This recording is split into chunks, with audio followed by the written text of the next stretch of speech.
Hey guys, Redneck Mini 14 here. So in this video I just wanted to show off my Cowboy action guns since I finally got a complete set of them, and just kind of explain what Cowboy action is and why I think it looks fun.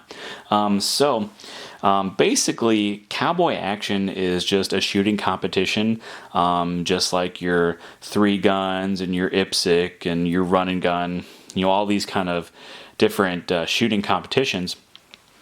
The difference is that it's based off of the Old West, and so the guns that you use are based off of Old West style guns. So just like three gun in Cowboy action, you have several guns.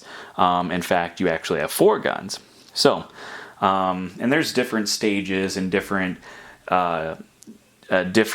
sequences and how you shoot the guns, but basically you'll have two single action revolvers, typically a Colt style, like these Ruger Vaqueros, but sometimes people like to go with like the Smith & Wesson, Schofield style revolver, and I think there might even be a couple other types of revolvers.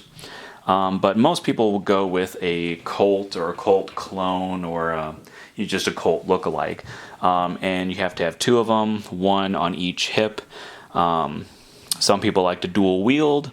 Some people will do, just one gun at a time, and it really just depends on the type of Cowboy action that you're doing. There's different classes, and there's even different types of Cowboy action shooting with some different types of guns.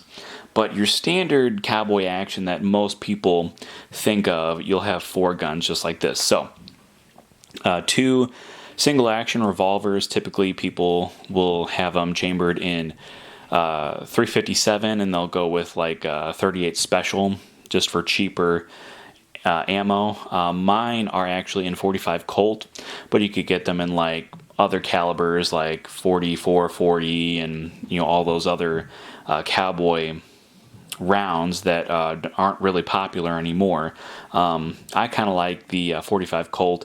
It is a traditional round that was actually around in the late 1800s, and it's still readily available today. So that's one reason why I went with a 45 Colt, even though it's more expensive than the 357 or 38 Special.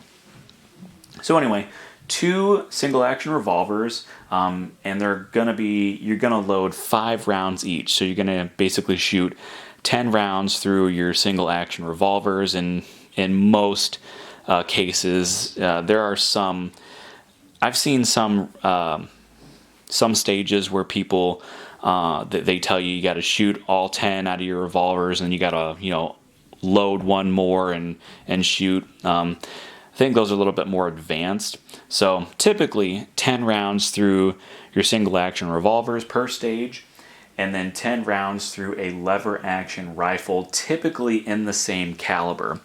I don't know that it's necessarily required that it be the same caliber, but economically speaking, it just makes sense to have all three in the same caliber. So I have a Henry steel big boy chambered in 45 Colt here. It is a 10+1 rifle.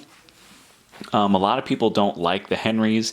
They're not truly a clone of anything that was actually made in the late 1800s, like, say, a Winchester 1873 or an 1892 or a Marlin 1894. Those guns were actually made during the time period. Henrys were actually made in the 21st century. But they are still acceptable in most circuits, I believe. You do have to make some adjustments on your sights to make them more true to the time period, so they can't have the little white diamond on the rear sight like this one has. You'd have to either black it out or flip it around or whatever, which is not a big deal. And I think most circuits will actually let you use a Henry, especially if you're a beginner. So that's one thing to keep in mind. If you want to get more advanced, it probably makes more sense to go with a more expensive, more well-built, and honestly just a slicker design for a lever action rifle. My recommendation would be some sort of Winchester 1873 clone, or even a real Winchester, because they do still make the 1873, or the modern Winchester does. So that's an option. I just went with the Henry because it was the cheapest on the market at the time compared to all the other options. If I was going to go with something that I really, really wanted, I would probably go with a Marlin 1894 Cowboy in 45 Colt. But Ruger doesn't currently make one, and the Remington made ones, they weren't great, and so I was gonna have to really look for an older used one and try to find one at a good price. And at the time when I was looking for a rifle, those guns that I really wanted were way more expensive than I could afford. So Henry was really the only, in my opinion, good quality option, and the fact that they started putting the side gates on definitely helped, because originally Henrys didn't have a side gate, and that was a problem. I personally wouldn't own a Henry. Well, I wouldn't say I wouldn't own a Henry without a side gate, but I'd really like to have all my Henrys with side gates. So anyway, I got this one with a side gate for that reason, and it was definitely cheaper than going with a Winchester copy or an older Marlin 1894. So that's why I went with the Henry. And if I was going to get really serious with cowboy action, I would obviously go with something a little bit more, a little bit higher quality. But this is what I'm going to start out with, so hopefully it will work for me. Even if I don't actually go and compete with in the actual cowboy action circuit, you still want to have a good rifle if you're going to just do kind of like friendly competitions among your friends and family. You don't want something that's going to jam, and I don't think like a Rossi 92 would necessarily be a good option for that. I've seen people have all kinds of problems with those guns when it comes to trying to use them for cowboy action, and that's definitely a step down from the Henry. So Henry is probably the cheapest option I would go with for a cowboy action rifle, but that's just my opinion.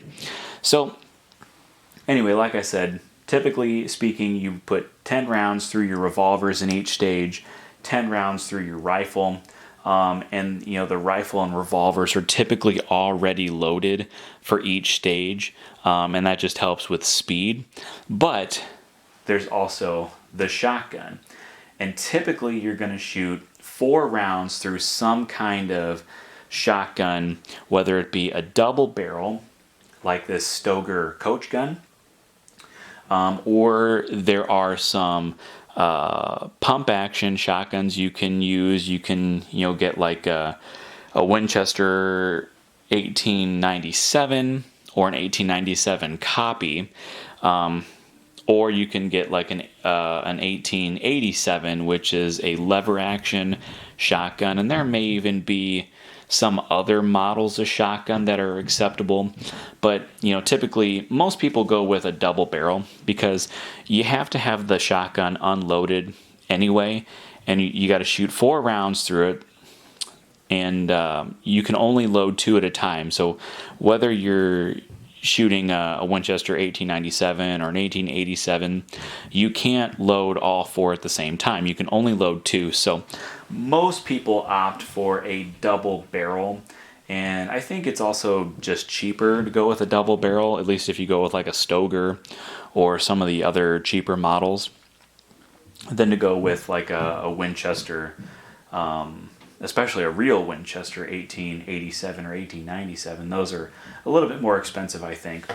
And of course, some circuits will allow you to do internal hammers like this Stoeger coach gun, but there's also the external hammers, which are also very popular, which are a little more true to the guns of the era. There were There were a few shotguns that I think had internal hammers, but I think it was more common to find an external hammer shotgun.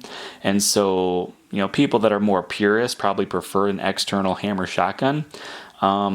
Usually those are a little more expensive, at least when I was looking for a double barrel shotgun. I think most of them were a little bit more expensive than just like a Stoeger coach gun like I got. And I'm not sure if there are any rules about the triggers, but this one does have double triggers, one for each barrel. And then so there are some that have a single trigger, and I'm not really sure how that mechanism actually works.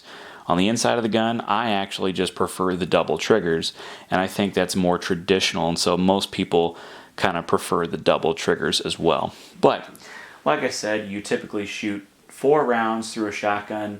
The shotgun is generally unloaded when you get it, so you have to break it open, put 2 rounds in, fire 2 rounds, and then break it open, put 2 more rounds in, and fire those 2 rounds.